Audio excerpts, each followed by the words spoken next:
Chairperson and members, standing before you is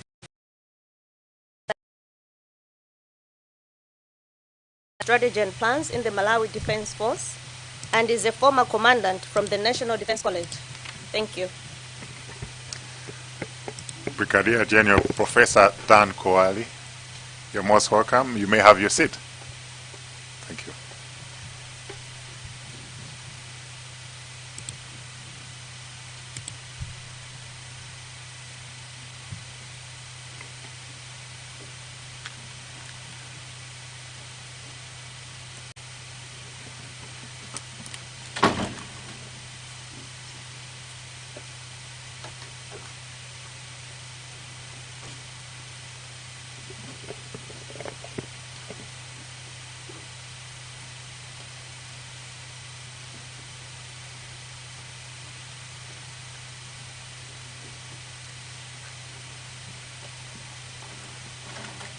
Once again, we would like to welcome you, Brigadier General, to this inquiry by the Parliamentary Committee, which is investigating the plane crash that took place on 10th June 2024 at Ntungwa and led to the loss of lives of former Vice President, Dr. Saros Klaus Chilima, and 8 others.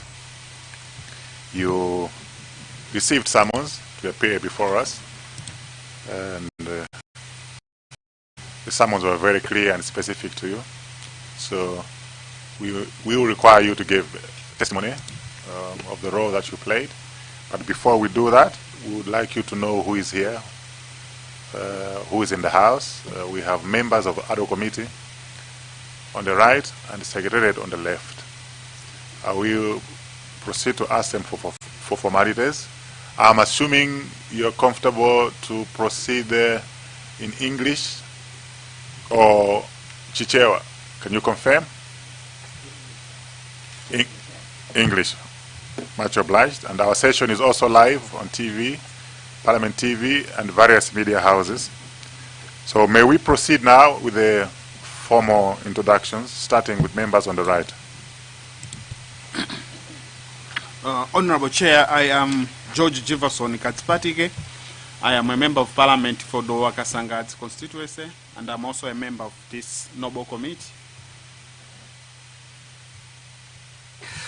Good morning, Chair. My name is Mphatso Jones Boti. I'm a member of Parliament for Lilongwe Mude constituency, and let me declare that Brigadier General Professor Dan Kuwali is a good friend of mine.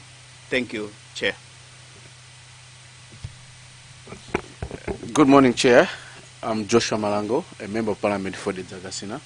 Chair, let me also declare that before you declare, because I know you declare also before, Chair, I know Brigadier General Professor Kuwali as a friend when he was a Solomon and when you were present at farm.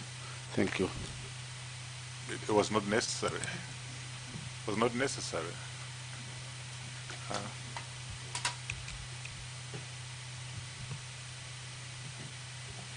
Fellow Chair, my name is Tyrus Moses Mbengo, representing the people of Ncheuzo Zimbai constituency. Thank you.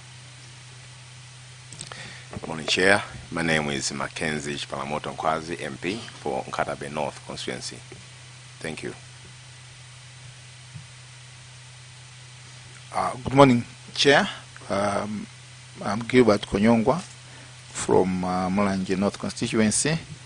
And I should also declare that with regard to Professor Kuwali, I am conflicted in that some of the events that he will be narrating, I was part of it. Actually, I'm specifically mentioned in one of the paragraphs. So I would declare my interest that I personally know the witness as a friend, also a professional, a colleague in the profession. Thank you so much. Chair, good morning. My name is Dumisani Lindani, representing the people of Zomba Tondwe constituency and a member of this ad hoc committee. Thank you. Good morning, Chair. My name is James Mpunga. I represent the people of Zomba City South constituency and I'm a vice chairperson of this committee. Chair, good morning. My name is Ephraim Maipopo from the Parliament Secretariat. Thank you. Good morning, Chair. My name is Patrice Nkono. I'm a consultant with the Secretariat. Good morning, Chair and all honorable members. My name is Suzy Okunga, Parliament Secretariat. Good morning, through your honorable Chair. My name is Annie Vanyangalazi, Parliament Secretariat. Honorable Chairperson, my name is Charles Magalani, Parliament Secretariat. Thank you. Honorable Chairperson, good morning. I'm Upile Polepole Ali, Secretariat. Thank you. Good morning, Chair. I am Louis Maki, Secretariat. Honorable Chairperson, my name is Sipiwe Komo, Parliament Secretariat. I'm Walter Nyemilando Manda, as you obviously know, Brigadier General. I'm the chairman of the ADO committee and an MP for Sanje Southwest. Would like to proceed with our formalities for today. Brigadier General, you served as Chief of Policy, Strategy and Plans within the Malawi Defense Force and formerly served as Commandant of the National Defense College. The committee has summoned you to testify on the role you played in the procurement of the military aircraft for the family of the late Raf Kasambara and on the sequence of events from the time the aircraft carrying the late Vice President left Kamuzu International Airport until when the wreckage was located, including the role you played in that regard. You received summons to this effect. The summons were very specific. I don't have to read them out. Before you respond, Brigadier General would like you to take an oath, and I will request Secretariat to administer the oath.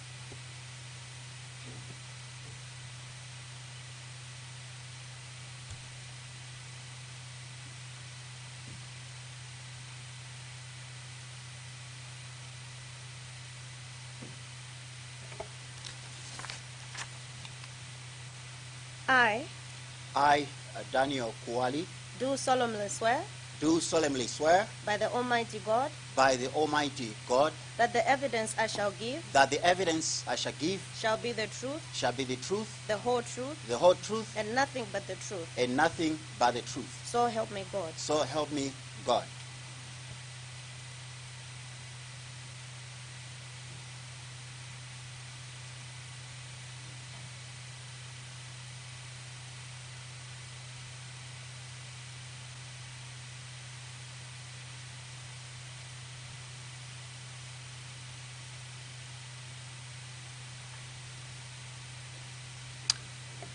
Thank you very much, Brigadier General, for your cooperation. Sure, you came well prepared. You've circulated your notes, your presentation. But the floor is yours for you to give your testimony. Thank you very much. Thank you, Honorable Chairperson, honorable members of Parliament, especially of this ad hoc committee.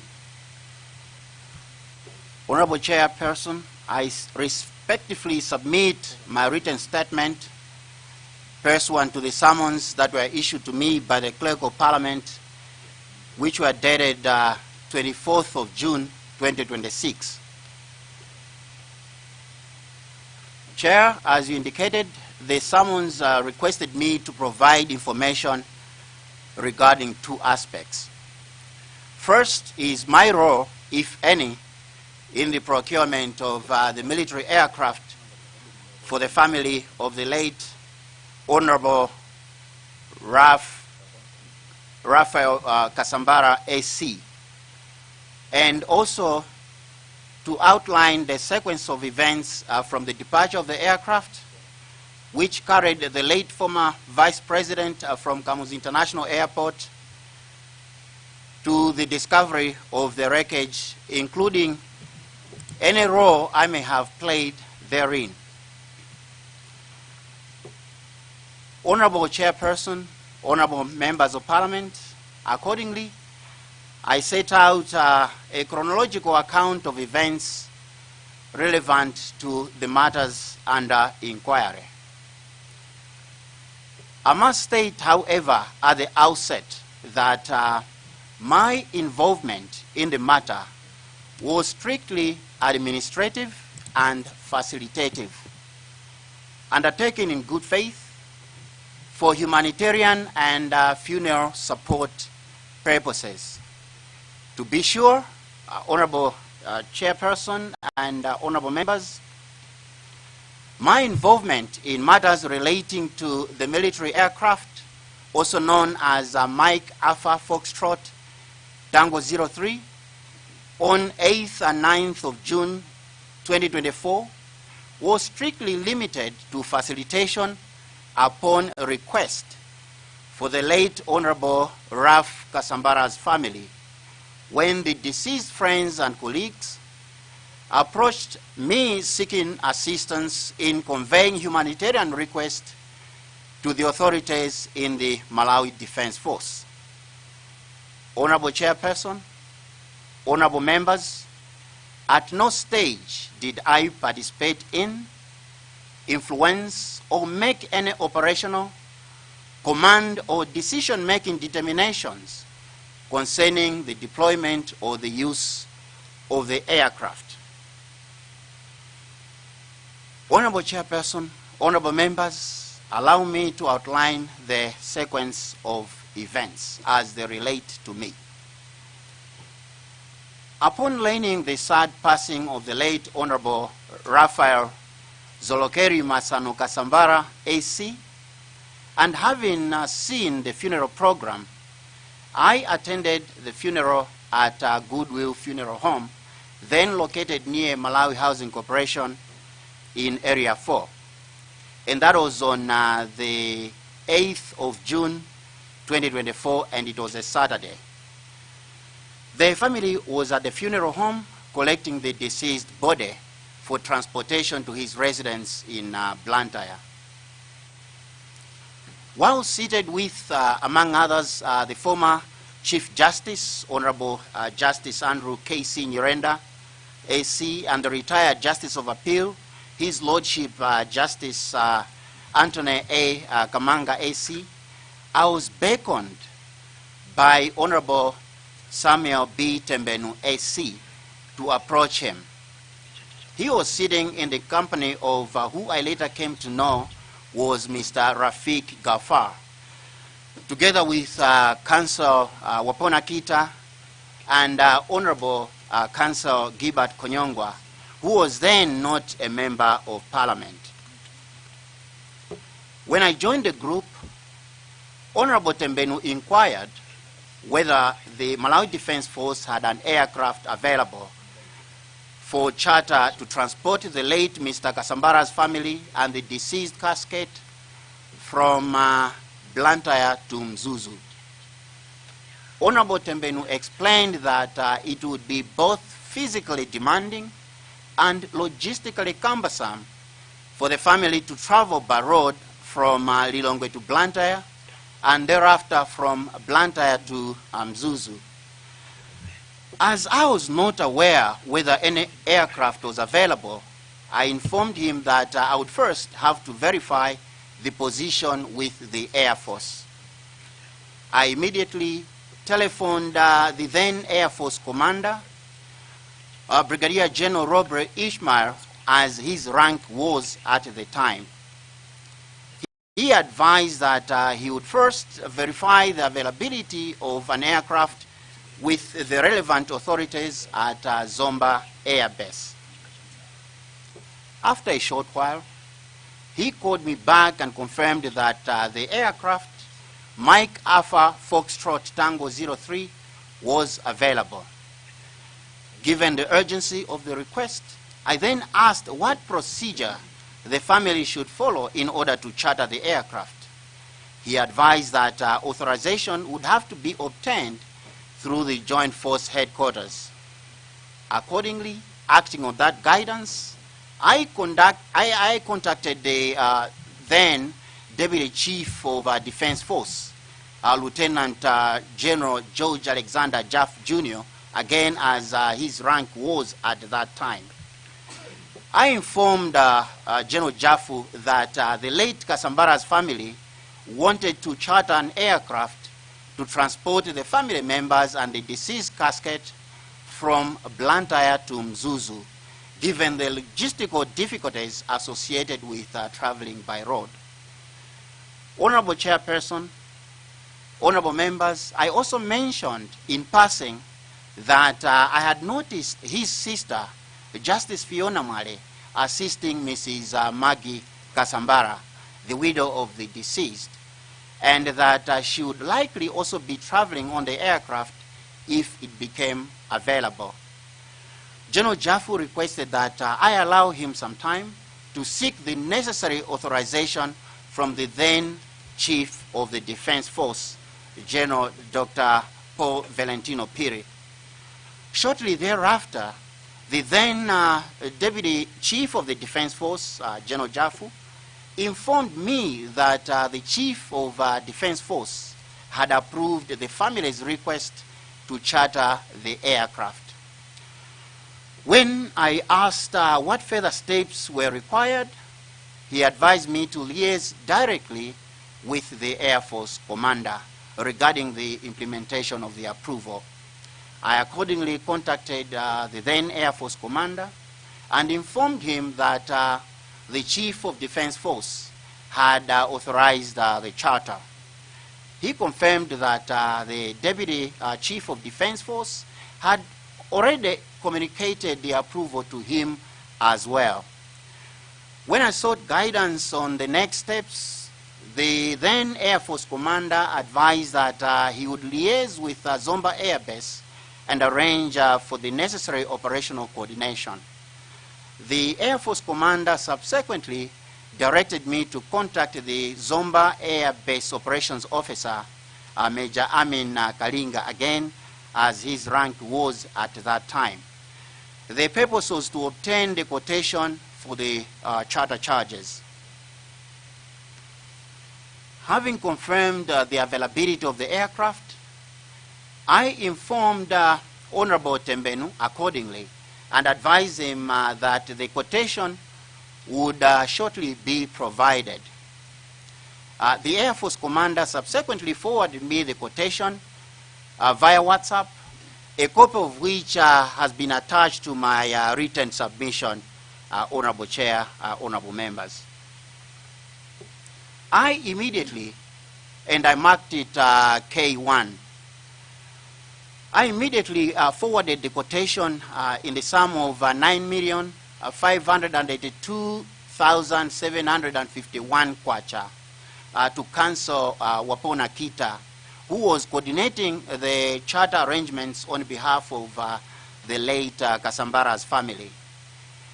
Honorable Tembenu later informed me that Mr. Rafik Gafar would provide 5 million kwacha on Sunday, the 9th of June, 2024. This was supposed to be part payment towards the charter costs, with the balance to be settled as soon as practicable.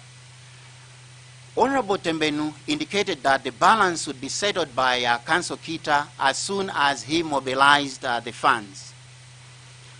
The Air Force commander later sent me further message explaining that the original quotation did not include accommodation expenses for the flight crew.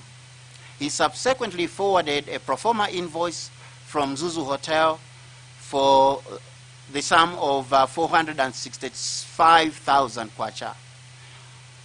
Honorable Chairperson, honorable members, my WhatsApp exchanges with the then Air Force commander have also been attached to my submission and have marked it as K2.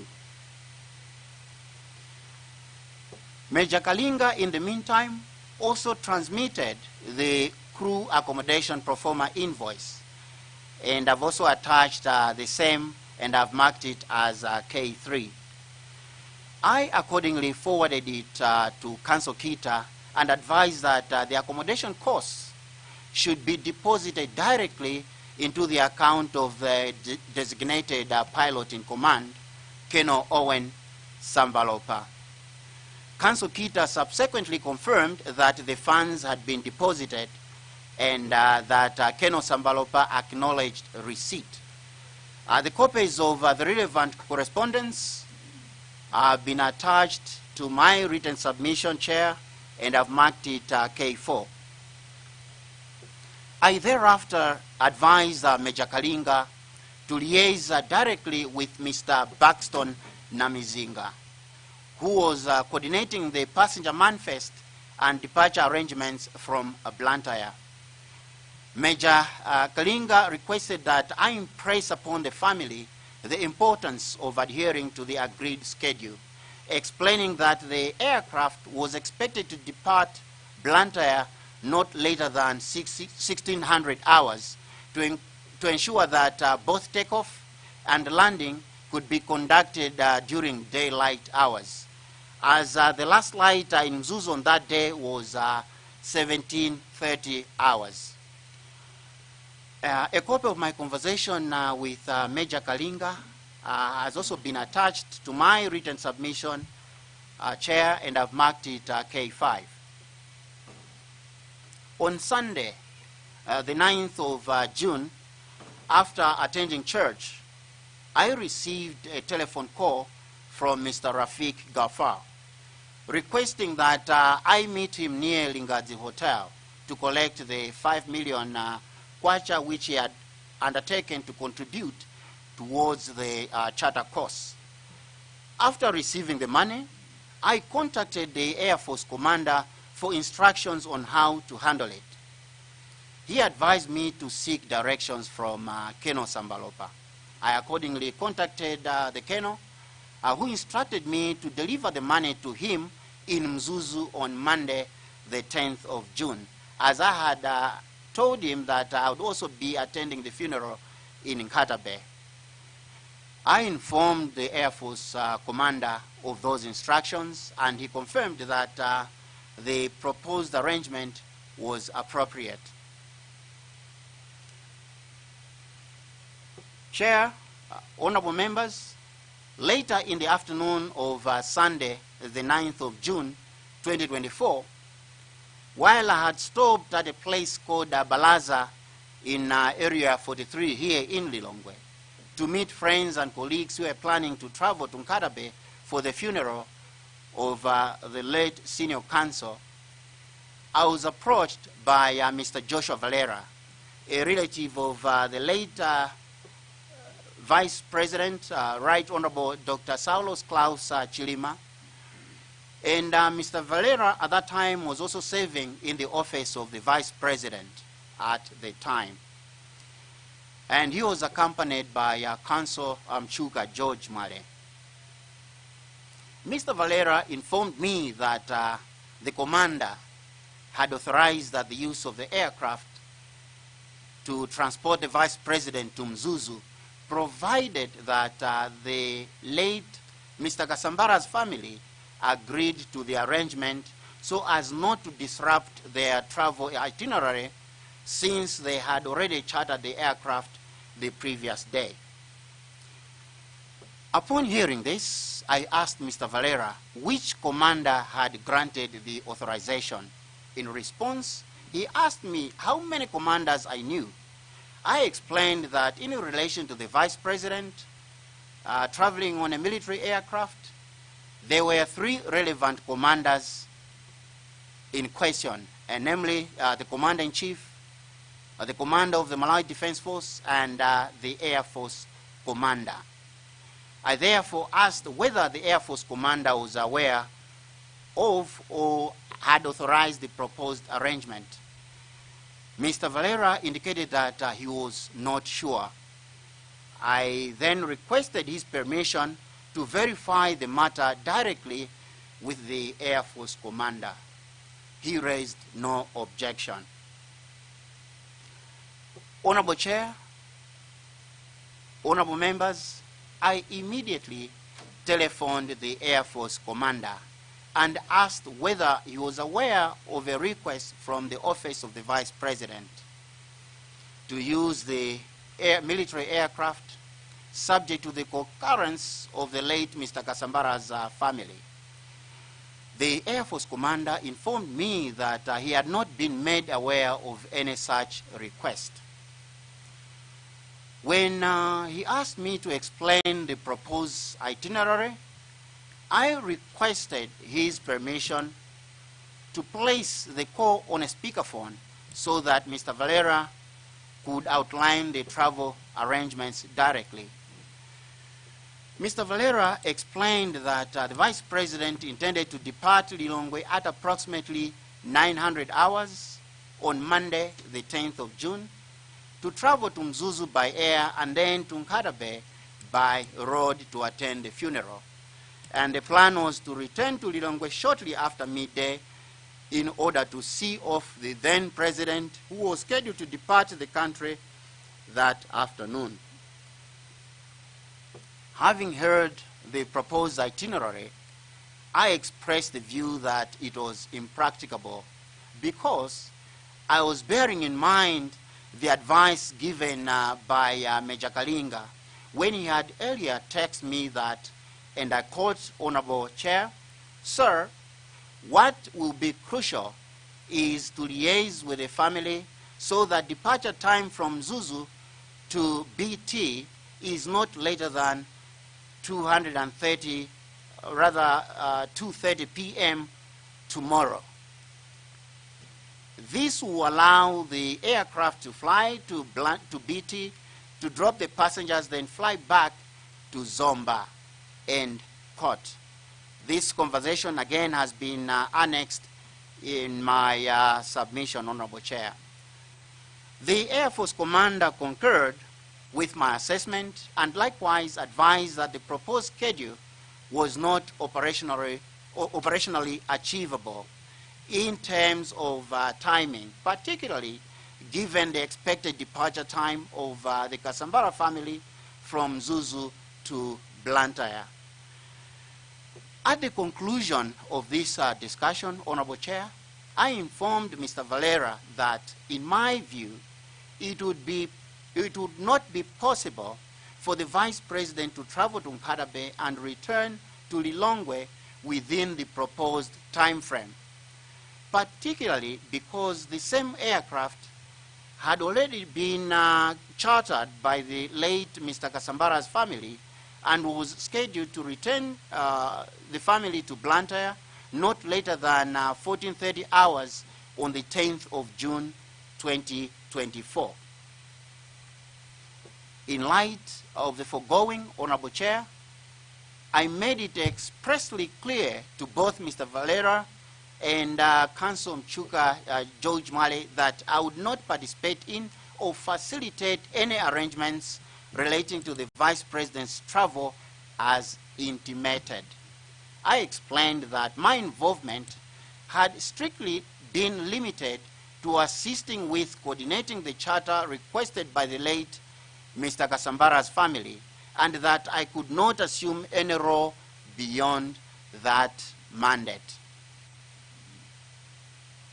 Honorable Chair, honorable members, on Monday, the 10th of June 2024, I departed for Nkatabe in the company of Mr. Serafin Kana Konje, who was a friend of the late Honorable Kasambara, and Sergeant Andrew Banda, as he then was, who was driving my official vehicle. Upon arriving in Mzuzu, I proceeded directly to Mzuzu Airport to deliver the 5 million kwacha that I had been instructed to hand over to Keno Sambalopa. Upon my arrival in Mzuzu, I did not see aircraft Mike Alpha Foxtrot Tango 03. However, I observed the Vice President's official vehicle, Mike Golf 2, together with other government vehicles parked at the airport. When I checked my mobile phone, I noticed a text message from Keno Sambalopa, sent at 06:49 hours, informing me that he was departing for Kamuzu International Airport and instructing me to leave the money with the air traffic controller in Mzuzu, Mr. Moyle. A copy of the message from the late Keno Sambalopa has also been attached in my submission, and I've marked it K6. I accordingly approached the air traffic controller and inquired when the aircraft was expected to arrive. He informed me that the aircraft had not yet landed, possibly due to adverse weather conditions, as visibility at the airport was extremely poor on that day. I thereafter left the sealed parcel containing 5 million with the air traffic controller in accordance with Colonel Sambalopa's instructions. I subsequently proceeded to Chijere village in Kadabe to attend the funeral of the late senior counsel. While at the funeral in Chijere village and Kadabe, at approximately 1100 hours, while waiting for the funeral proceedings to commence, I received a phone call from the then Air Force commander informing me that Mike Alpha Foxtrot Tango 03, which had transported the vice president, had not arrived in Mzuzu, and that efforts to establish its whereabouts were underway. He informed me that the inquiries had already been made with nearby airports, including Likoma and Karonga in Malawi, Mbeya in Tanzania, Chipata and Rundazi in Zambia, and Lichinga in Mozambique.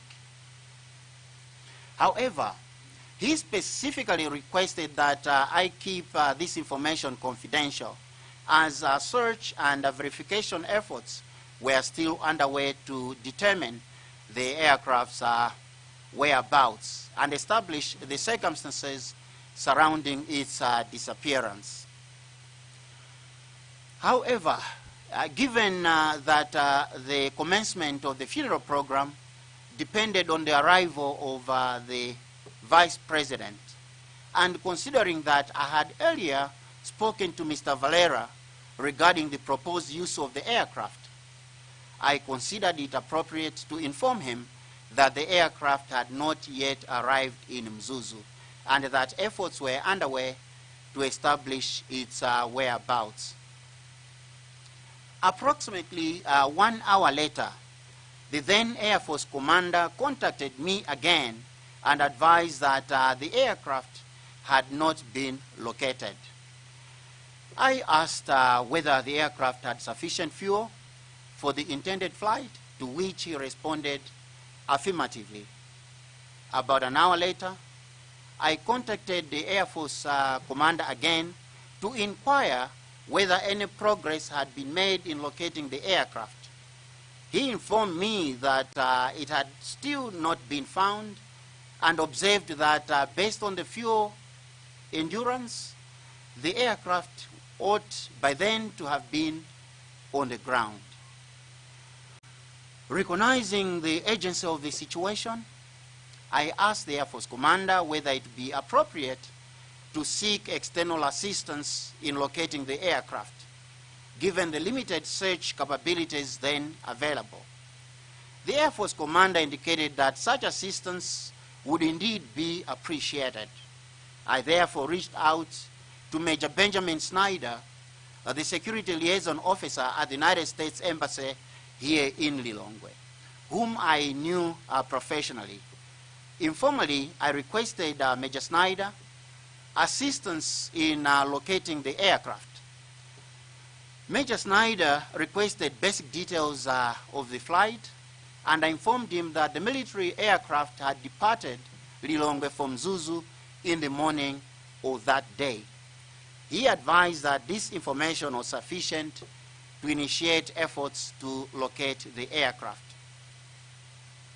I also informed Mr. Namizinga that the aircraft, which had been chartered by the late Mr. Kasambara's family, had been utilized to transport the Vice President and had not yet arrived in Mzuzu. Therefore, I advised Mr. Namizinga that the aircraft was unfortunately not available for the family's return trip to Blantyre on that day as planned, and I also requested Mr. Namizinga whether he would be able to make alternative transport arrangements to go back to Blantyre. He confirmed that he would do so, and we agreed to remain in communication regarding subsequent developments. Honorable Chair, honorable members, later that day, while at the cemetery, prior to the interment, I asked the Minister of Defense, the then Minister of Defense, Honorable Harem Kandawire, whether he had received any information concerning the aircraft carrying the Vice President. He responded that he was aware that the aircraft had not yet landed, but was still seeking further information. I informed him that according to the Air Force commander, the aircraft's whereabouts remained unknown. Following the interment ceremony of the late Honorable Mr. Kasambara, I departed for Lilongwe. En route, I passed through Mzuzu Airport and collected the sealed envelope containing 5 million kwacha, which I had earlier left with the air traffic controller there, as it had not been collected by Keno Sambalopa. After collecting the money, I duly informed the Air Force commander of the development. On Tuesday, the 11th of June 2024, at approximately 1100 hours, the Air Force commander called me to inform me that the troops from 101 Brigade in Mzuzu, assisted by the Malawi Police Service, had located the aircraft wreckage. He further informed me with deep regret that there were no survivors. Upon receiving this tragic information, I telephoned Mr. Valera to ascertain his whereabouts and advise him to prepare himself for the worst.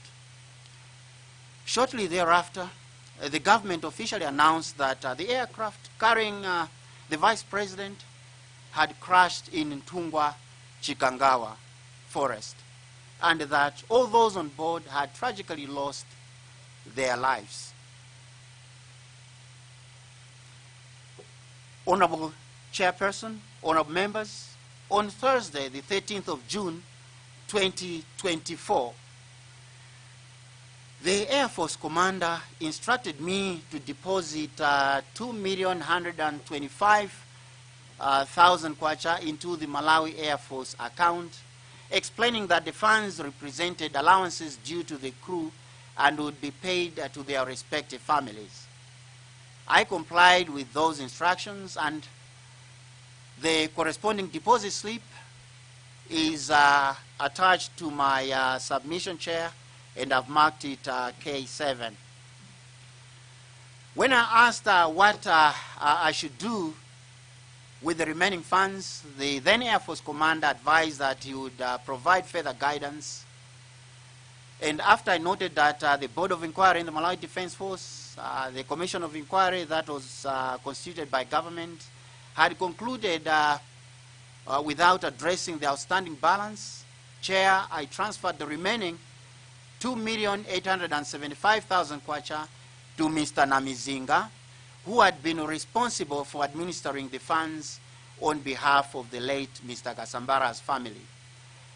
Mr. Namizinga acknowledged receipt of the funds, and a copy of that acknowledgement, together with my conversation with him throughout the charter period, has been attached to my written submission, and I've marked it K8.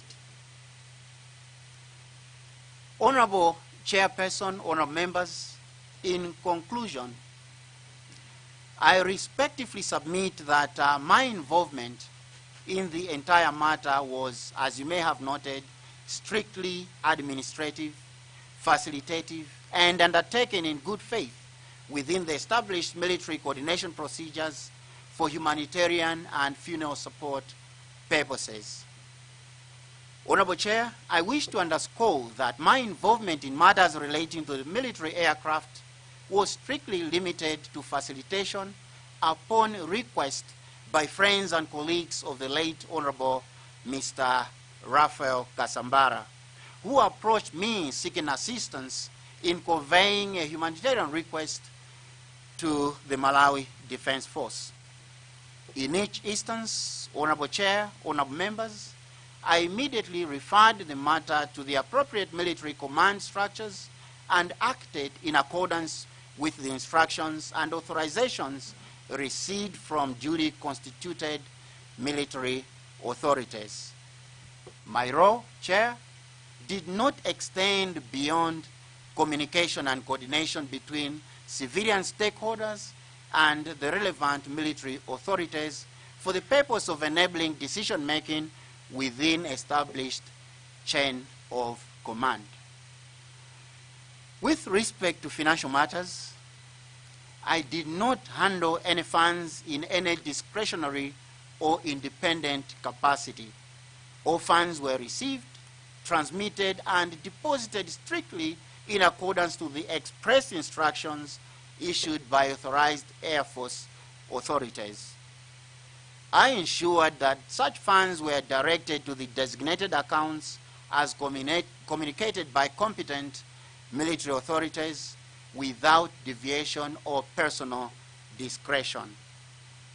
Furthermore, Chair, honorable members, in relation to the search of the missing aircraft, I only made contact with professional acquaintances in an effort to support emergency efforts, and only after being informed by the Air Force commander that the aircraft could not be located through established military channels.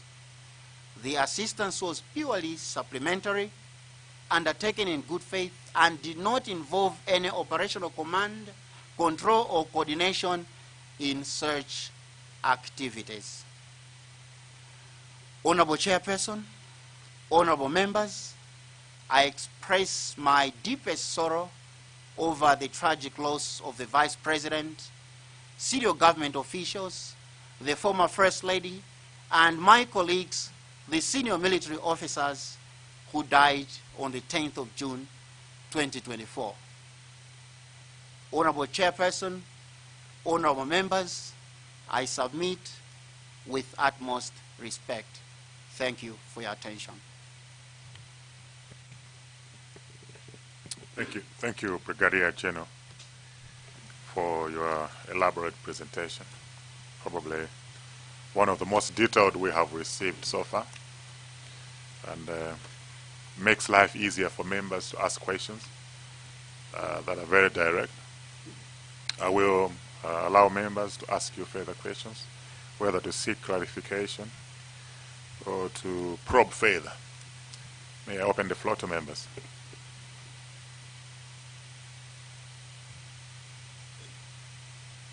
Doa Kasangazi.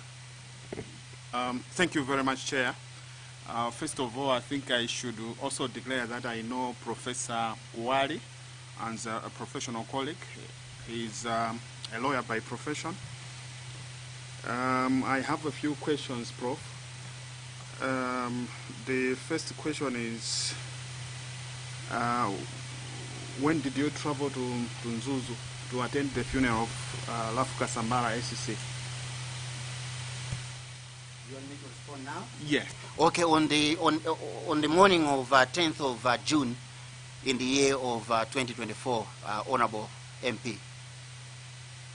And which route did you use to get to Nzuzu from Lilongwe? I used the Mzimba route via Chikangawa to Nzuzu. Prof, I would like to find out what the weather was like in Chikangawa as you were traveling to Nzuzu. Honorable Chair, you are assuming that I was awake by the time I was getting to Nzuzu? Yeah, so yes, I noticed that the weather was bad. As a matter of fact, I slept a good part of the trip, but when I was approaching Chikangawa, just because the driver was driving slow, I had to wake up. And when I reached Mzuzu, I was told by colleagues who were actually family members who were at the funeral that I had to bring an umbrella because the weather was really bad that day.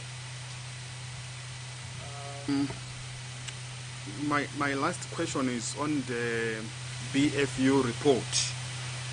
I am of the view that you read the report, Prof. In passing, yes, I did, Your Honorable Member. The BFU report reached the conclusion that the accident in which the aircraft was involved was largely caused by bad weather. What was your reaction when you read the conclusion that the BFU report reached? Chair, you asking my opinion? I mean, that was their opinion, and I took it as they gave it. Chair, that is all from me. Saw a hand from the Zagasina. Thank you so much, Chair, for giving opportunity to the Zagasina to ask you questions. I have a few questions. I'll ask it very briefly. If need be, I'll come back later. Good morning, Prof. Good morning, Honourable Member. I want to take you to your presentation, and this morning I want to start on the page 5.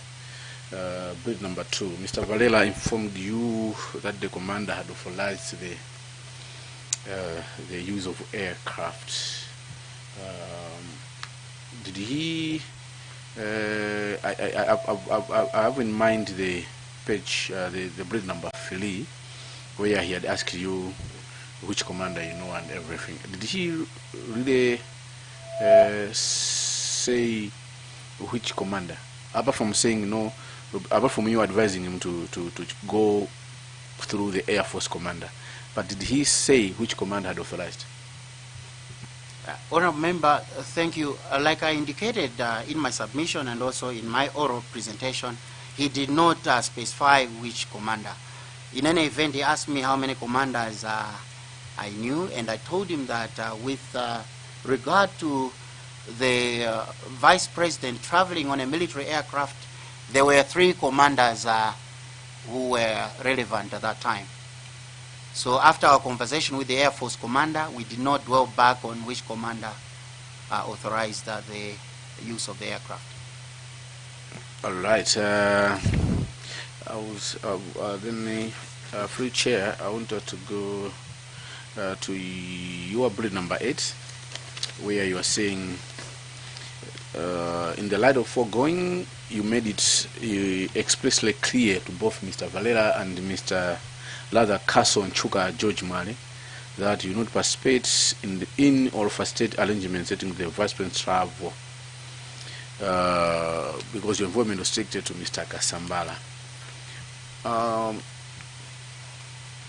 I'm made to believe that you have been following the proceedings of this ad hoc committee, and maybe you had an opportunity to listen to the presentation which Mr. Joshua Valera made,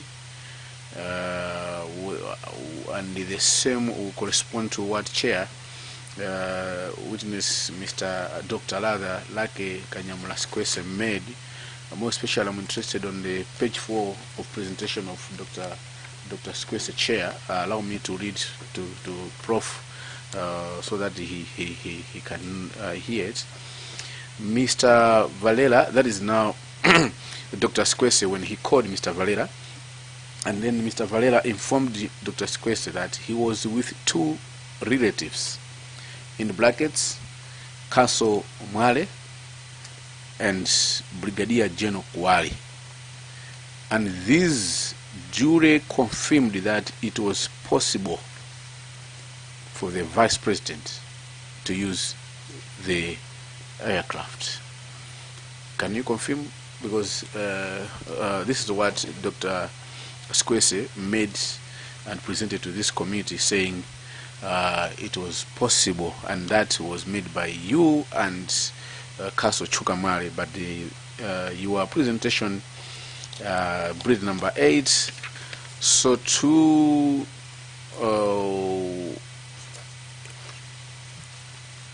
bridge number 8, where you have said, it's on page 6 on your presentation.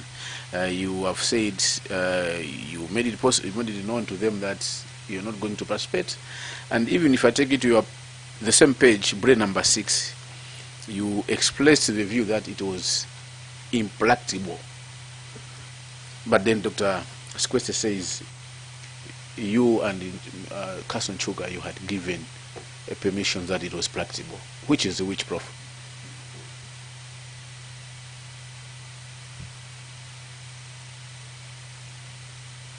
Thanks so much, Honorable Member. So, number one, I haven't really been following the developments in this inquiry for several reasons.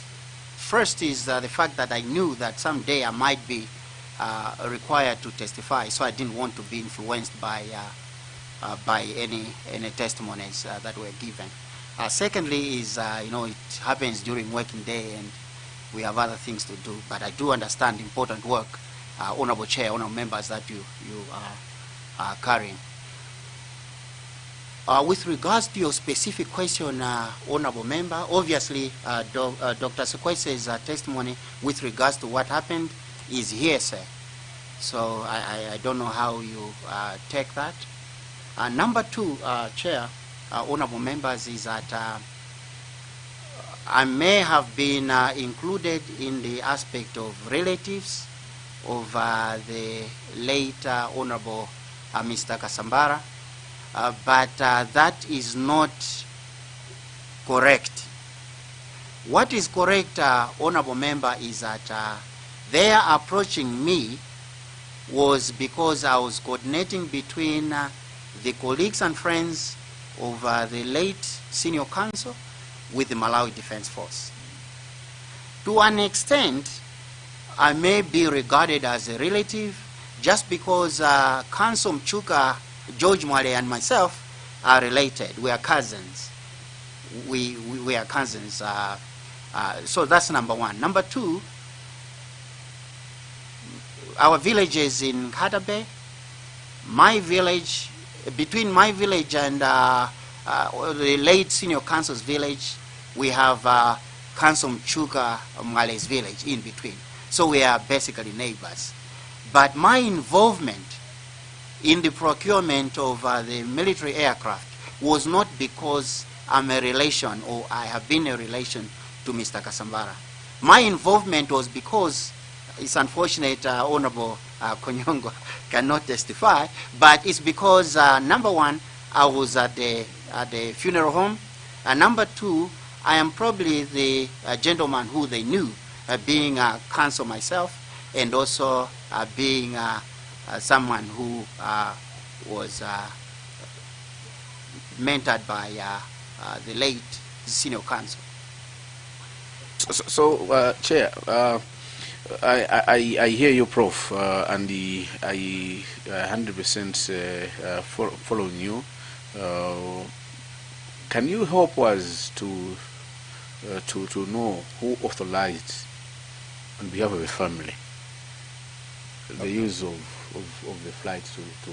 Sorry, and can I supplement to the earlier question so we can exhaust it clear? You did advise, and you've said that it was practically impossible, and you were surprised while that flight was taking place. Were you surprised when you heard that the plane had crashed, or the plane was missing?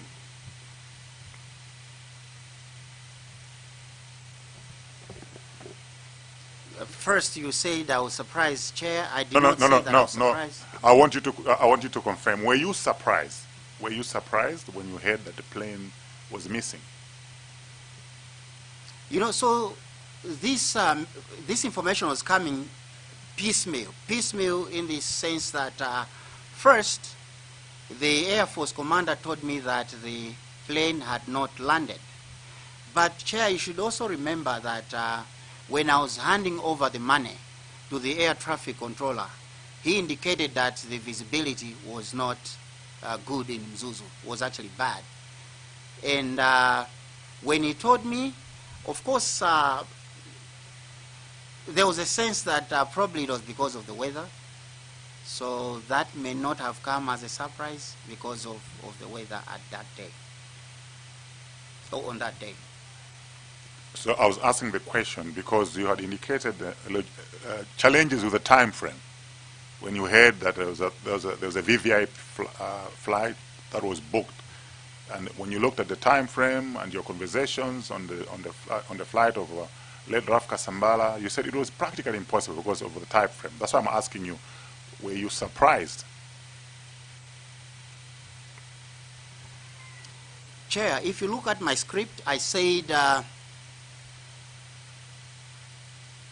it was not possible to allow, it could have happened, the VP could have come to Mzuzu, but now that could have disrupted the Kasambara family going back to Blantyre, because Major Kalinga had advised that the expected time of departure should not be later than 2:30 in the afternoon. So obviously, if we slotted in the VP's itinerary in between, that could have pushed that could have actually disrupted the return trip to Blantyre. I hope that answers your question, Honorable Chair. Yes, you have. Were you disappointed that they ignored your advice? Who ignored my advice, Honorable Chair? When you expressed the view that it was impracticable. Was that an advice, Chair? Well, it was your view. It could be your view or your advice. It was your view. So were you? You've answered the question, Chair. So were you disappointed that your view? Why should I be disappointed, Chair? Okay. I think on the surprise, Brigadier General, on 3.2, bullet number 2, you said upon my arrival, I guess this is in Mzuzu, I did not see aircraft MAF Tango 03. Just to expand on what the chair is saying on the surprise, were you expecting to see the MAF Tango 03 at that time? Yes, obviously, because look, my late colleague Keno Sambalopa had told me that I need to give him the money in Mzuzu. So my expectation was that I'll meet him in Mzuzu. Thanks, Honorable Member. So, in other words, because we're expecting to see the plane was not there, we are asking, were you surprised?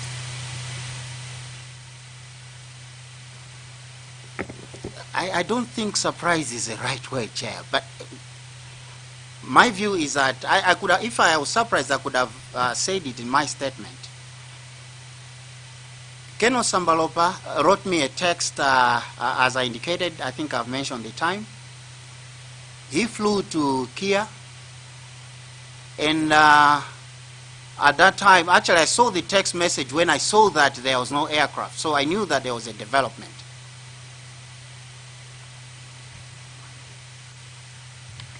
There's a Casina. You have the floor. Thank you. Thank you so much, Chair. Prof, I also want to get your opinion. When you made it clear to Mr. Valera and Carson Chukamari that you not participate in the first session of the flight to be used for the Vice President because your role was strictly helping the Kasambara family. During that conversation, who gave in on behalf of the family of the Kasambara that the flight can be used to ferry the Vice President? I'm not aware. I'm not aware. Remember, I said in my submission that I had advised then Major Kalinga to liaise with Mr. Buxton Namizinga on the passenger manifest and the departure times. My role was just coordinating to link the family and authorities in the Malawi Defense Force. So I don't know what happened afterwards. I'm asking that, Chair. I get you, Prof. But as I earlier on said, when Mr. Valela came and testified in this before this committee on 18th June 2026, in his submission, Chair, on page the last page of his submission on bullet number 5, he clearly said General Ishmael of Air Force Commander advised him that the family should approve temporary release of the aircraft to be used by the VP. And he said he contacted the family members for their approval. And when he was asked before this committee, Chair, it's on the record, which family members, he mentioned you and Castle Chikangawa. That's why I'm still insisting to know if you didn't participate. Was it maybe Castle Chikangawa who gave? Because there's no mention of Mr. Namizinga in the testimony of Mr. Valera. Did you at any point hear or participate or hear Castle Chikangawa giving him the permission to use this flight to come back to Lilongwe and carry the Vice President? Negative, Honorable Member. Chair, maybe we might take note of that as a committee, because as we go on with our all right, fine. Now let's go to the events on the day of flights and loss of contract. Prof, you have on your bridge 3, you approached the control tower. Okay, let's go. I will still take back to the question, the second question to the chair and the vice chair, where we put forward to you, because I had also written something down here. Upon my arrival, I did not see aircraft MAF T03. However, I observed Vice President's official motor vehicle MG2 together with other official vehicles are not parked at the airport. When you check your mobile, that's when you get a message from Ken Sambalopa sent at 6:49 that he was departing for Kamuzu International Airport. Prior to this, when you are going to Zuzu Airport, the agreement was you're going to find Ken Sambalopa at the airport, or he had earlier on indicated that he was meant to fly to Lilongwe that morning. Yeah, Honorable Member, you see that the conversation with the late Keno has been exhibited in my statement. When he told me at that time, I think, like I said, it was 06:42 in the morning, when he said that he's leaving for Kia. And the instructions were that I should leave the parcel with Mr. Moyo, the air traffic controller. But before that, we had agreed that we'll meet in Zuzu. So already there was a development that he had to go to Kia. Yeah, I hear you. My question is the area developments. You're going to meet in Zuzu. Did he specifically, you're going to find him at the Zuzu airport or in Zuzu? Because I'm mindful of even you are on the submission where you are putting the KD3, the pro forma invoices for Sunbed in Zuzu Hotel. Meaning you knew that this clause is going to be at the Zuzu Sunbed Hotel. Why did you specifically go straight to Zuzu Airport? My question is, did you had earlier on agreed that you're going to meet at Zuzu Airport? Negative, but considering that he was flying Mike Alpha Foxtrot Tango 03, and obviously the aircraft would be at the airport, so my gut feeling was that I had to go to the airport. All right, so you just went there because he was flying the flight, even though you knew that he is at he was supposed to be at Zuzu Sunbed, Zuzu Hotel. All right, fine. Let's go to your bridge number 3. When you get to the airport, air traffic controller who you inquired to told you that no, the aircraft is yet to land, possibly due to adverse weather conditions, as visibility at the airport was extremely poor. This observation, can you confirm to me, was this your observation or it was a word from the airport controller? It was Mr. Moyo, the air traffic controller. What was your observation of the weather? I already indicated to council. So what I want is your village is in Kadabe. I'm meant to believe that you travel a lot to that side. Maybe you can differentiate on a normal day the weather of that day and the other days. Was it adversely bad? I would testify for that specific day because I wasn't there on the 9th, I wasn't there on the 11th, but that day was particularly bad. All right. So now the Air Force commander has indicated to you in confidence that the flight has not yet landed in Zuzu. They have activated the search into the neighboring airports and the nearest airports. He has told you to keep that confidential. Correct? He told you to keep it confidential, correct? Yes, he actually told me it was for my ears only. But as a prof, as a council, you still proceeded to alert several individuals. I mean, this is the confidential. Not several, but one. And I said, I indicated the reason why I did that. I had to do some thinking, so I had to use discretion. Bullet number 5, an hour later. I'm interested to know approximately what time was it. An hour later, you contacted to inquire whether the progress on the flight. I'll go to the last sentence. Based on its fuel endurance, the aircraft ought by then to have been on the ground.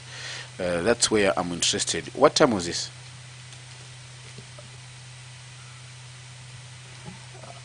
Honorable Member, Honorable Chair, because I can't remember exactly, and unfortunately I was going through my phone conversations and that specific item was not indicated. I think because I changed phones and the call log with General Ishmael is not there. Otherwise, I could have also exhibited it in my submission. So because I'm not very sure of the time, that's why I said about an hour later. So if you look at the sequence there, we had about 3 phone calls from 11-ish to maybe around 3-ish. Okay. Now, I want you to confirm to me on the bread number 6. Like I said, I'm worried that you will exhaust all the questions of the others. Yeah, Chair, let me just ask one. Okay. I'll come. I said I have a number of them. I might come in later if you indulge as a chair. But let's just go to bread number 10. Your conclusion. That following the interment of Honorable Kasambala, you departed for Lilongwe. En route, you went to Nzuzu and collected the money. And then off you go to Lilongwe. I want to know, I have 2 questions on this one. What time was this when you are leaving for Lilongwe? And as a senior MDF officer, you are one of your assets in the military is missing, and you never did you participate in the search, or you just thought of just coming straight to Lilongwe? Yeah, that's a good question, Honorable Member. At that time, at the time I was leaving Nkatabe, Chijere village, I was not aware where the aircraft was. So there was no way I could have started searching. From where, Chair? No, not searching, but I think you were in contact with the people, and you know. That's why I was asking, what time were you passing through Chikangawa? That time were people already searching? You just chose to proceed, or at that time there was no any activity happening along that area? I wasn't aware of what was happening at that time, and My last conversation with the Air Force commander was, I can't remember, maybe 3. And then I knew he was busy. I couldn't have been bothering him with phone calls. And unfortunately, I did not even get in touch with my colleagues in the Defense Force to find out what was happening, because it was beyond my paycheck. Chair, that's all from the Zagasina for now. You can keep some of the questions if you still have them. Yeah. Who's next? Nkatabe North. Chair, thank you for giving people of Nkatabe North to ask maybe 2 questions. Prof, good morning. Morning, Honourable Member. Yeah, I'm also coming from Nkatabe, Chair, maybe for the interest of so, but it's not my voter, but we are neighbor. Yeah, thank you. Prof, I've got 1 question or 2. My question is concerning about Bruet, chapter 7, page 7, not chapter 7, page 7, Bruet 3.3. Why are the funeral in Chijele village in Nkatabe at approximately 11 hours? Why waiting for the funeral proceeding to commence? I hope you were there until the funeral was finished. Would you please maybe remember the time, starting time for the funeral? Commencement of time, or the funeral, it was at what time? Approximate.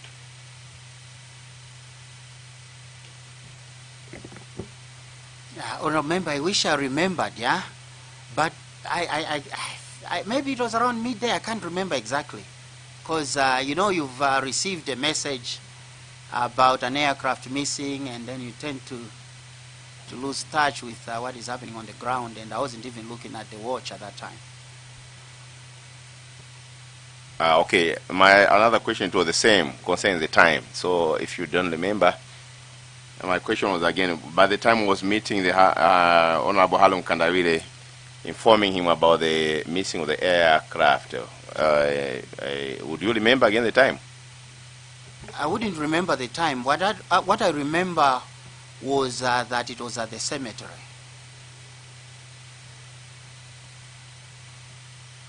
Okay, Chair. Thank you.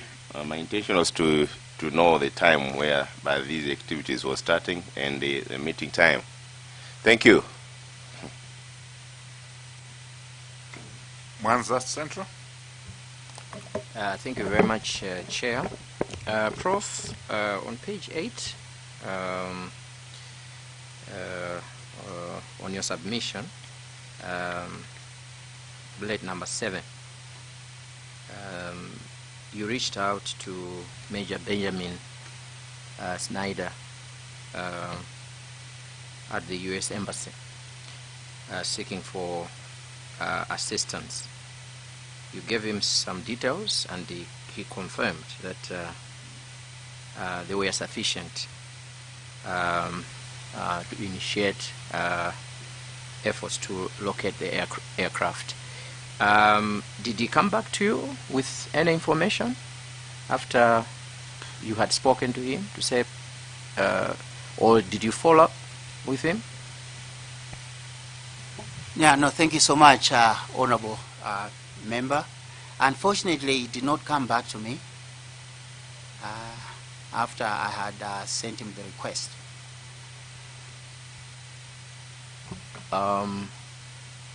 You sent him a request.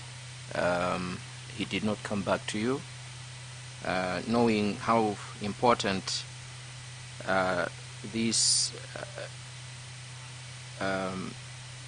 agency, or how advanced they are. Did you at some point remembered to check with him to say, have you found anything?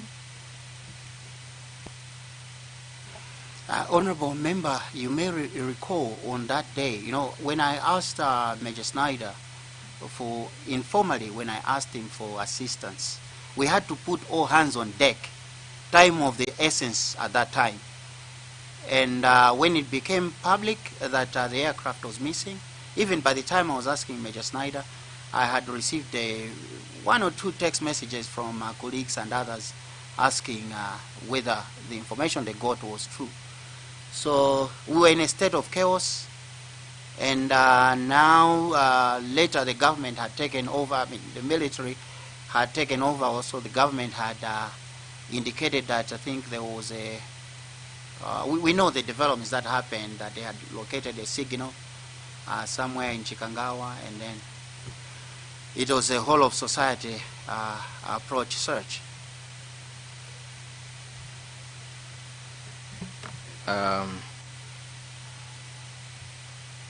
Chair,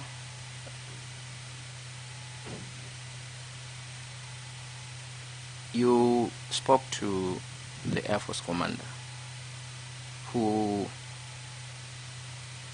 allowed you to use other, to communicate or get assistance from other stakeholders.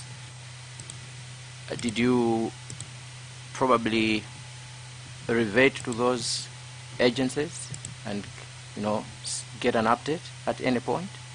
And if at all you did, on the 10th, what were the updates? Remember, Chair, you already posed that question to me.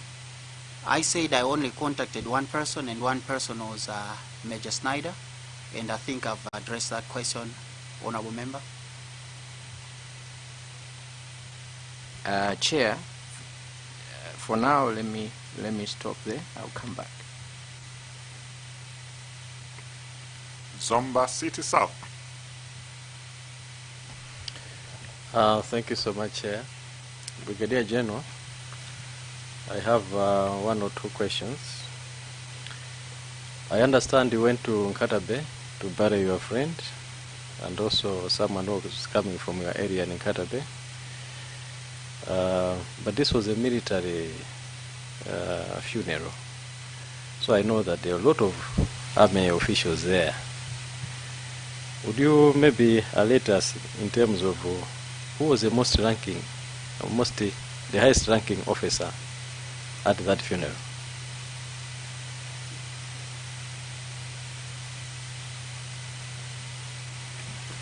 Chair, unfortunately I can't remember.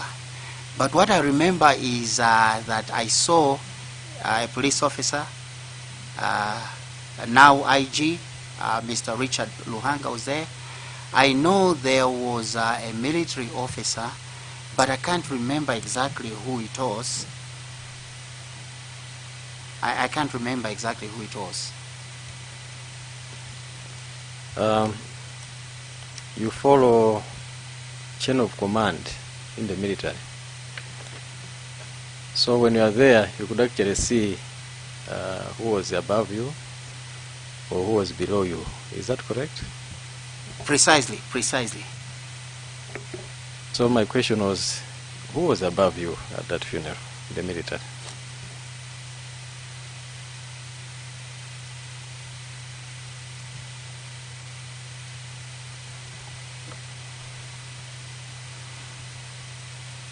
I can't remember having saluted anyone from the military at that time, meaning I must have been the most senior on the ground.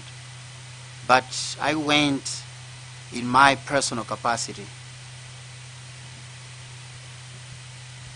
Thank you so much, Brigadier General. Now, having been informed that the aircraft carrying the second citizen was missing, and you have got your men in the north, did you, as a most senior person at that time in the north, did you maybe make any instructions? Because you guys follow a chain of command. I'm sure nobody below you at that time could start issuing instructions. Did you make any orders, having spoken to the commander? Chair, honorable members, it is not correct that I was the most senior at that time in the north. With regards to chain of command, the most senior at that time was my friend and my colleague, Brigadier General Richard Chagonapanja. He was the commander of 101 Brigade. So he was the one who was at the helm of chain of command in that regard. And when I realized that, when I heard that the aircraft, a signal was located in Chikangawa, I got in touch with General Chagonapanja to find out on the progress of the search. That was later. So you are saying that General Chagonapanja was not at the funeral, but he was in the north. Is that correct?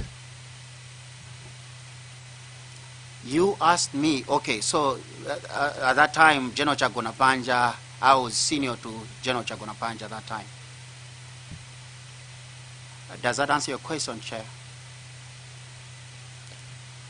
You are confusing me.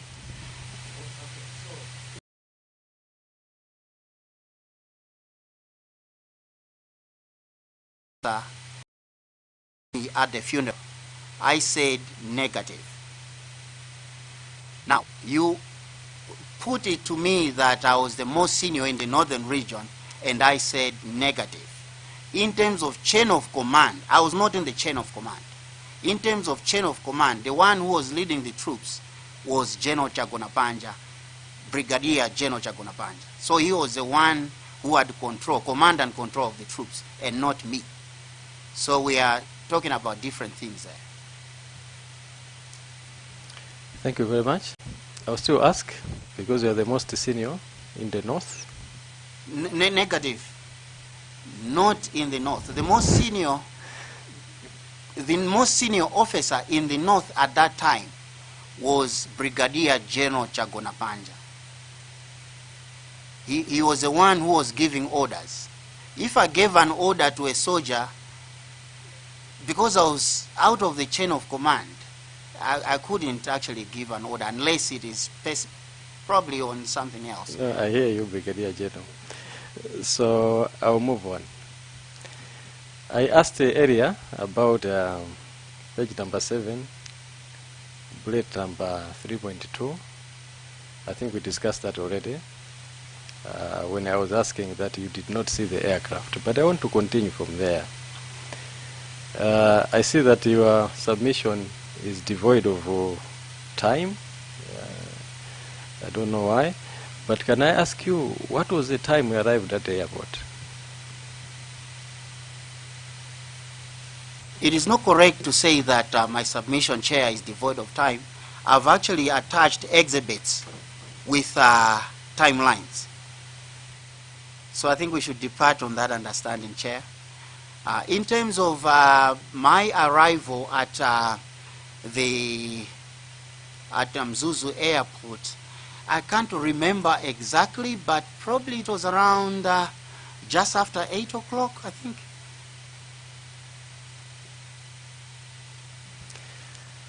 Just after 8 o'clock. We discussed this, Brigadier General, already. You said I did not see the aircraft. And then I asked earlier, were you surprised? And you remember what you responded. And when you went to the air traffic controller, he also gave you time that maybe the flight was supposed to arrive there. And he told you that he suspected that because of the bad weather, that's why it had not landed at that time. So are you sure you arrived at around 8 o'clock?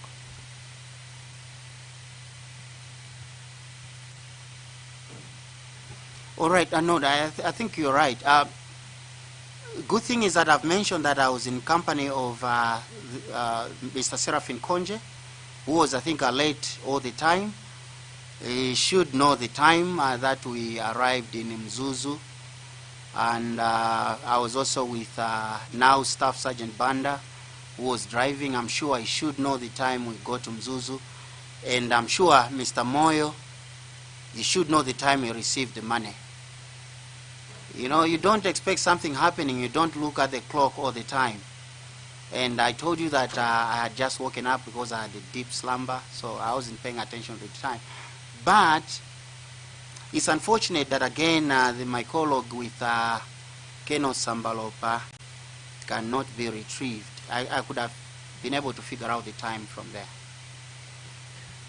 Brigadier General, that tells me that maybe in this presentation we shouldn't pay much attention to the times because you are sleeping, you woke up later, and 8 o'clock, you're confusing with 10 o'clock. Maybe the times we should not pay much attention, as you have said, isn't it? It's up to you. I told you that if you have to look at the specific times, I have conversations in there which I have attached. Thank you very much. Moving on, Brigadier General. In Blantyre, I think when you made your view that it was practically impossible for that arrangement to be made for the craft also to carry the second citizen, you did say that you distanced yourself to say, no, I'm not taking part in that. I think I heard you correctly. Can you confirm? I can confirm that it was Nilongwe, not Blantyre. Yeah, of course. Thank you so much. But what was the question? I wanted to clarify. I'm coming there now. Okay. Give me some time. So you distanced yourself from participating in the second procurement of this flight. So I noticed that after Mr. Moyo told you that the plane had not arrived, maybe due to bad weather, I noticed that you did not do anything until when you got a call at 11 o'clock after you had arrived at Jijere village. Were you also distancing yourself from finding out what was happening to this flight, where it was? Chair, honorable members, remember my role. I was not in charge of flying the aircraft. I was not in charge of commanding the aircraft. My role, like I've indicated, was just to facilitate between the Kasambara family and the Malawi Defense Force. So whatever was happening to the aircraft was to a great extent beyond my control. I went to Nkadabe for the funeral and not to be looking at the aircraft. No, I think that's fine. So meaning that whatever has happened to this flight was secondary. I think you went there for a funeral. Although you started contacting Major Benjamin Snyder at a certain point, but if that was secondary, I take that. Finally, Chair. No. On the same point. Brigadier General, was the former Vice President, late, your good friend? Chair, the same question can be posed in reverse, whether you are my good friend. When was the last time you spoke to the former Vice President? I last spoke to the former Vice President, Chair. I can't remember the exact day, but I think it was in May when he attended a Rotary meeting at BICC. I was with my son, and he knew my son from the golf club. So my son saluted him, and he saluted back, and in the process, I had to say hello to him. So that was the last day I saw him. That was the last day I spoke with him at a Rotary function, and there are pictures to that effect, I'm sure. No. So. And also, Chair, now that the Honourable Member of Parliament was talking about the time, me being poor with keeping time as if I have to be looking at the watch all the time. Chair, I was captured on TV, I don't know which TV station, talking to Mr. Valera. So that was the time when I was actually whispering to him what had happened. So you may go back to the footage of the funeral on that day. Sorry, so you had contacts of the former Vice President, obviously. So for me, it's not apportioning blame, but this particular moment for me was a turning point. If somebody had heard your views, okay, this flight could have been averted. That's my point. So don't take it personal, okay? This flight could have been averted because certainly something was amiss. So I'm questioning why didn't Joshua Valera call SKC? Look, the advice here or the condition here, the views here are not favorable, okay? if somebody had called the former vice president, maybe he might have had a second opinion about not proceeding with the flight. So I'm also asking, you were in contact with him on some occasions. Did you feel it necessary? Or was it not necessary for you to say, Bwana, you know, you're proceeding, but it doesn't look okay? Was it within your realm of responsibility, or as a friend, did it occur to you that you could have done this? Chair, obviously you said whether it was within my realm of responsibility, and the answer is negative. The Vice President has protocols. He had his own reasons to attend the funeral, and it was beyond my paycheck. I couldn't have done that. Well, thank you for that. Yeah. Continuing,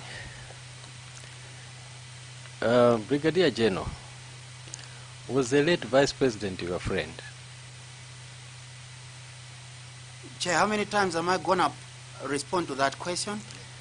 Thank you. Yeah, because you are but I can... Yes, I knew the late Vice President. We played golf together. We were friends right from University of Malawi, Chancellor College. Yeah, and he's a gentleman who I could call a friend. He attended my induction as president of the Rotary Club of Lilongwe. And just like several other officers in the Malawi Defense Force, he was a friend to several of us.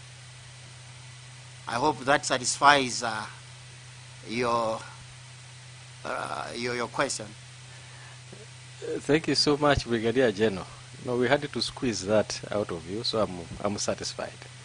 But why would you like to find out that point, if I may ask, if I'm allowed to push back the question? Because it looks like it's of much interest to you, Honorable Member. Now, Brigadier General, because I'm the one asking questions, you are not the one asking questions to the committee, so you follow my questioning. So I've asked this question, I'm going to the next question. So I think those are the matching orders. You are a witness, you answer the questions. We ask you the questions. Is that okay? I need to find out the rationale, the raison d'etre of your question. Thank you. Because you don't ask questions that are not relevant, Honorable Member. Thank you. So I've said, I'm asking questions, you are answering questions. Is that okay with you? No, maybe. I would only answer relevant questions, Honorable Member. Can I come in? Can I come in? Maybe there will be a time when you'll be asked to make a comment or further questions. So it's not like you will not ask us questions if you need be. So if there's a need for you to interact, maybe it may be too late, but you have a right to ask questions. Obliged, Chair. Okay. So I think the friendship issue is now out of the way. But then, if he was a friend, I will still ask. You said the searching for the plane was secondary. You had gone there for a funeral. Was it still secondary, this one being your friend? At what point? I don't get that question. Can you clarify? Now you're answering my question, yeah? All right. No, so it is not correct to say that it was not of paramount importance to be looking for the aircraft. If it was not, Chair, honorable members, I couldn't have contacted Major Snyder. Apart from the fact that this aircraft was a military aircraft, which we have also been using ourselves, I knew I had the responsibility of coordinating the return trip of the Kasambara family to Blantyre. So it was actually of paramount significance for me to find out the availability of the aircraft. I think, Brigadier General, I'm talking about after I had known that the flight was missing. When I asked you earlier, you said, I had gone there for a funeral, not to look for the plane. So I'm now asking you, why in the north, after you had known that the flight was missing, the aircraft was missing? which was carrying your friend, did you find it maybe important to also take part in looking for the flight that was carrying your friend? That was the question. We're not talking about Blantyre or Lilongwe. Obviously, yes. If I had my means, I could have, you know, at that time, like I said, I think context matters, Chair. The question that you posed when I responded that I did not go to Mzuzu to be looking for the aircraft, because you asked me whether, why I went to the air, I think it was an honorable member from the who posed the question as to why I went to the airport, and I said, naturally I had to start from the airport. If he was not at the airport, he was at the hotel, I could have gone to the hotel. Then you also wanted to find out why I did not participate in the search. And I said, at the time I was leaving Mzuzu, I did not know where the aircraft was. So I didn't even have anywhere else to start the search from. But also, look, I said that I had a specific role. And my specific role, Chair, was to coordinate for the Kasambara family issues of search and rescue were not within my responsibility. In as much as a military officer, I have to take part, but General Chikangawa was now tasked to be in charge of the search and rescue operation. So I couldn't just interfere with his duties. No, I take that, Chair. Finally, the time of going, you were passing through Mzuzu. You went to the airport to collect the 5 million kwacha. I think other submissions from other witnesses, around 6 o'clock, somewhere there at the airport, there was a lot of activity, 5, 6, a lot of activity at the airport. Did you see anything that would suggest that there was something happening there? People converging, we were told that the police and other people also converging at the airport, people from the UTM party.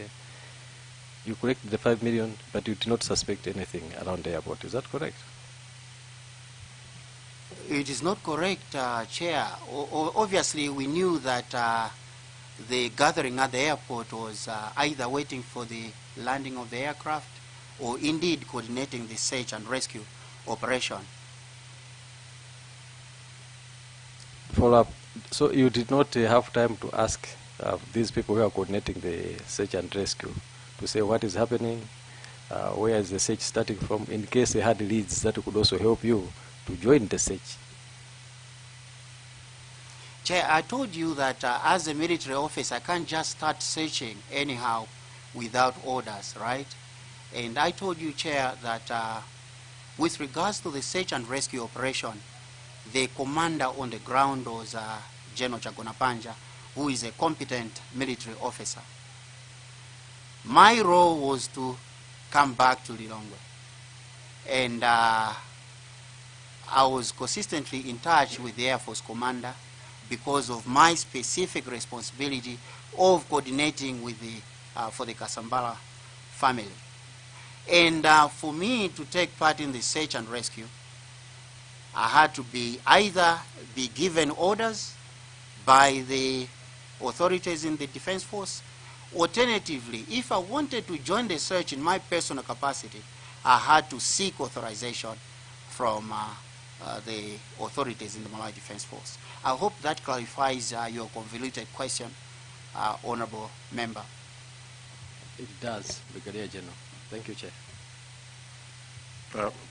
Brigadier General, while on the search and rescue, on your conversation, exhibit KD2, the second page, it's just out of curiosity, nothing else.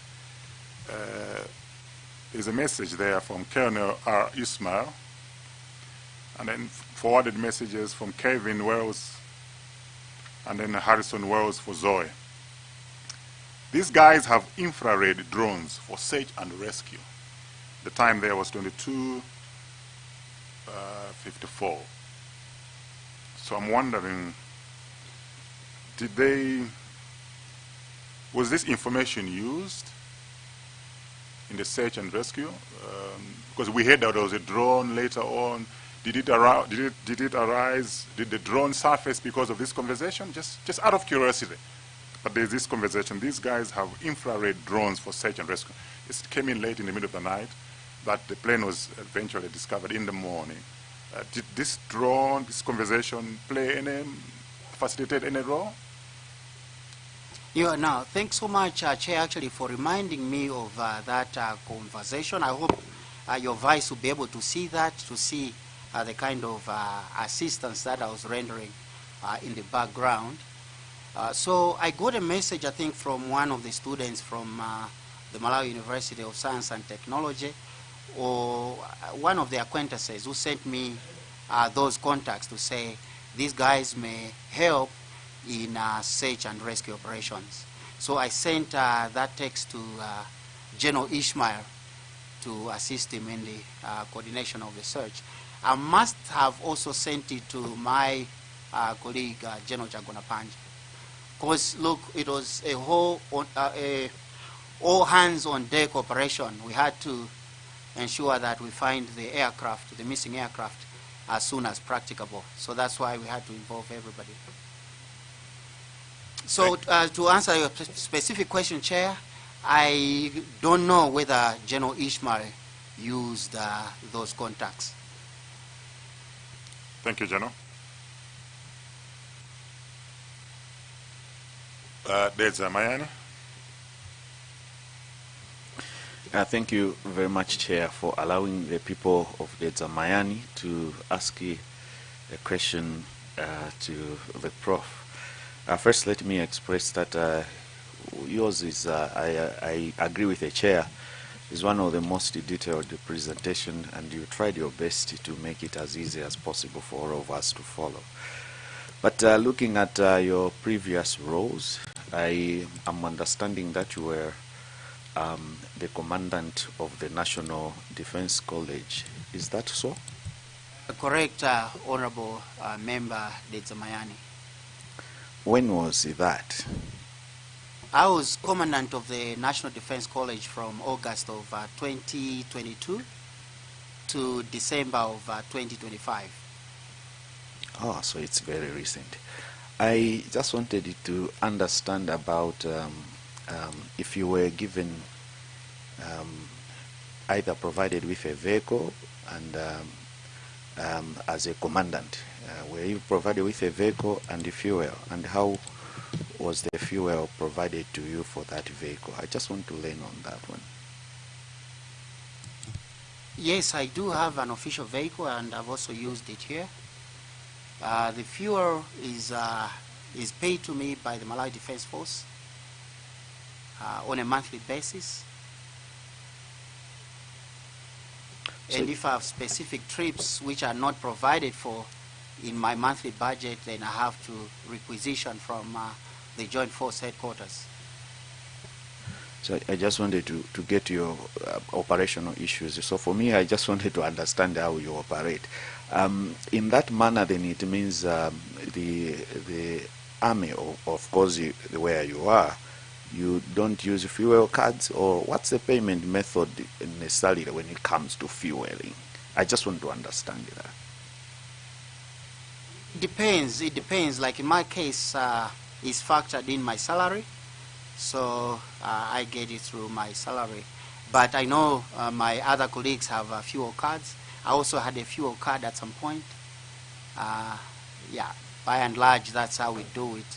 Rarely we use cash to buy fuel, but depending on circumstances, sometimes you have fuel shortage in filling stations, so they can give you cash to buy the fuel.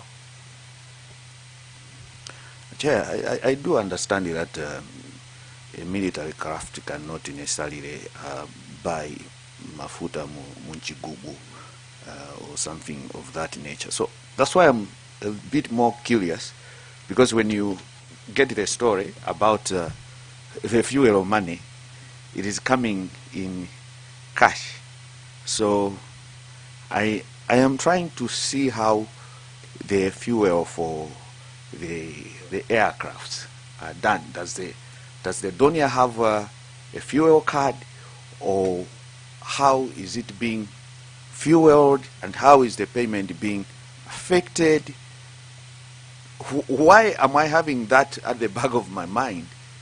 Is the idea to say, there are questions to say the fuel tanks were empty. And the BFU report says this was a controlled flight into a terrain. Okay, in my own assumption as a layperson, according to the BFU report, it's like the pilot was trying to land or to get somewhere. But the circumstances surrounding him to get there, no one knows. But the BFU report says that. That is why I want us to go beyond what we already know and try to get some other angles. And what you have presented today about the fuel, now I'm questioning if this trip is coming from Zomba and you are going to Mzuzu, and the fueling, I think, was supposed to, because at Mzuzu there is no jet fuel, so the fueling was supposed to be done at Chileka, but the money is not at Chileka. So I'm now starting to see something out of all this story, and now even the money was not paid for the fuel. So as a committee chair, is also to find out how was that bill covered with Puma, and how can we confirm that it was really covered in that manner. And then we have to dig back into how the previous fuelings were done for the donor, so that we can find a trend in between. So, Brigadier, thank you for the expression on how you are operating there, that others have cards, sometimes you use cash. It's just a protocol issue, and trying to now to start to relate the BFU versus what was found there, why was there no fire, and all that. We are all not conclusive, and we are trying to find out, because none of us was there, and those are the questions why we are here. Thank you, Chair. I stop there. If you may allow me just to put a footnote to whatever I said. Number one, I don't think I'm competent to explain how fueling issues are done in the Malawi Defense Force. You asked about my official vehicle, so I responded to that question. But also your point assumes that the fuel, the aircraft did not have fuel. Why did it in the first place fly from Zomba to Blantyre, and then Blantyre to Mzuzu? So I just wanted to highlight that, Chair. I know, Chair, I didn't want to come back, but Prof, what I just wanted to say is I want to understand the institution of fueling issues, so that we also follow a trend, because the fact is, one, the BFU report and whatever was observed, the fuel tanks had no fuel at the site when they were doing, of course they were cut, burst or whatever, we can say whatever. But the issue is I'm trying to follow the protocols when it comes to fueling. That's why I asked your own practical experience, so that I compare it with what we are looking at. I don't want that to say we are not. I was not referring to you about the airplane. That's what we will call again the officials and whatever were necessary. But what is the fact is people were questioning, and that's why we are here. Why did it not catch fire? There could be lots of reasons and all that. But for me, my own interest is to say the fuel money was not paid in Blantyre or at the time the flight was happening. So we want to see the trend, what happened at Chileka, what happened the following morning, and all that. So it's just it's an investigation. We are not concluding anything. I did not say, that's why I came back, I did not say that the plane by the time it was in Mzuzu had enough fuel, or when it was departing in Mzuzu or departing Lilongwe. None of that. I was just trying to look at those protocols. Thank you. Thank you very much for your insights. I think we're not there yet to make some analysis and conclusions, but you have made a very useful insight that we need to examine in this course of the investigation. Yeah, but not particularly for the interest of the witness that is here. Yeah, so appreciate it. I'm not too sure. Are you suggesting that Brigadier General, when he was taking the money, he assumed the money was to buy fuel? Yeah, that's my assumption, because if the first payment was done, I guess there was a presentation by one of the officers which said it was for fuel. I think that was the Council Opona Kita who said the money was supposed to be for fuel. So I'm trying to follow from that angle. Whether the military had its own fuel and this would be a reimbursement or what, that we will learn later on. But I just want us not to ignore that fact and make a follow-up as we are doing this. Thank you. But I think maybe he needs to respond. No, Chair, K1 has answers to that, my exhibit K1.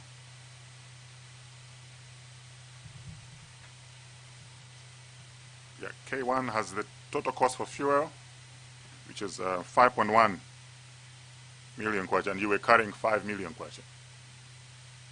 So, is that the answer that you are referring to? No, the answer is that the purpose of the money that I had collected, the breakdown is on that invoice that we sent to the Kasambara family. No, thank you for that. Any further comments? Can I take Zomba Tonde hasn't interacted? Thank you so much, Chair. And good morning once again, Professor. Maybe, Chair, I raised my hand on I had a supplementary, so maybe I'll just connect it with my other. I have one question, but on the previous one. Professor, I just wanted to confirm if you spent, like, where did you spend your night on this tragic day? Thanks so much, Honorable Member from Zomba Tondwe. I went back to my house in Area 43. So I left Area 43 on Monday. I went back to Area 43 on the same day. I'm referring to the day of the aircraft crash, just to confirm. Yes, Honorable Member, that was on the 10th of June. Thank you so much.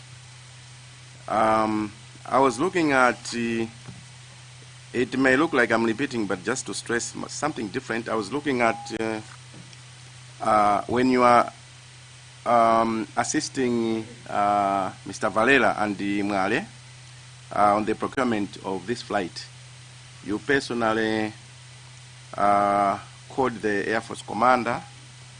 In short, you showed interest to support, and maybe why I was asking where you slept was like, I expected you to show the same kind of interest in this case now that there's a crash, but you've already commented, so I may not expect you to maybe elaborate more. It's just something I wanted to add on that one, Chair.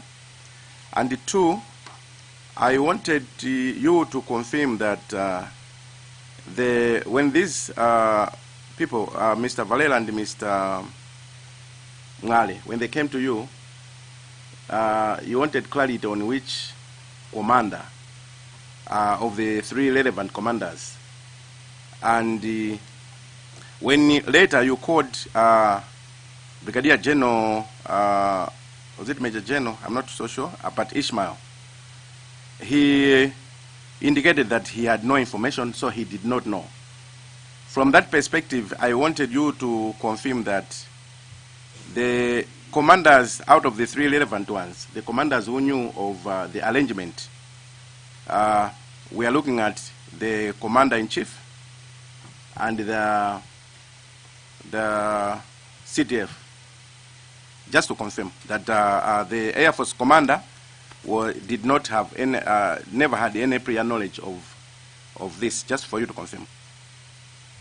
Yes, and I think my script is clear on that note, Honorable Member. So I identified those 3 commanders and I was now going in the ascending order. That's why I had to start with the Air Force commander, and our conversation ended there.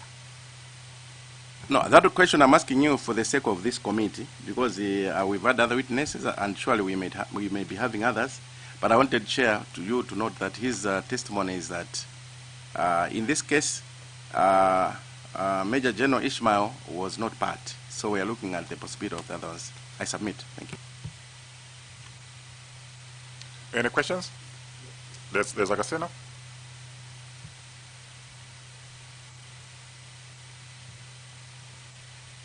Chair, I was trying to get some documents, but I think I'll just speak to it. Once again, it's afternoon. Good afternoon, Prof. I have only a quick 3 questions must be. First is to say that I think just to confirm that you were a member of MDF Board of Inquiry, which did some investigation to the clash. Is it true? Affirmative. Okay. All right. So I'm not so sure if you can speak to the finding of that inquiry. Negative. All right. Fine. Let's go to your presentation, page 8.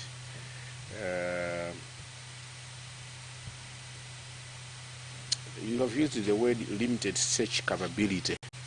Then, that was then available at MDF. That's why I was asking you, being one of the board of directors in that inquiry, if there was any recommendations to capacitate that we don't have the limited, but we have quite vast, good capabilities if anything happens in the future. Can you speak to it, or still negative? Honorable Member, if you want the MDF Board of Inquiry report, I'm sure it's going to be made available. You see our findings, our opinion on the findings. All right. You also see the recommendations there. Thank you, Prof. Your bread number 7, when let me commend you because you had seek some services from Major Benjamin Snyder. And he told you that no, the information was sufficient to initiate efforts to locate how did they help after providing the information. I think you haven't. I was checking your comprehensive report. It's negative on what they do after seeking their help. Yeah, at that point, when I was engaging him, the information had not become public. And then soon after, it was made public. I think the government had issued a press statement. So in a state of chaos, I couldn't even go back to him. What was important at that time was to find the aircraft. So whoever had relevant information at that time could have provided it. So I did not go back to him, and he also didn't come back to me, because now everything was public information, Honorable Member. Okay. On post-Eastern financial clarification, there are issues of 5 million, which my honorable colleagues are asking. On Thursday, 13 June 2026, can you come? 2026. Sorry, my submission indicated 2026, but it's 2024.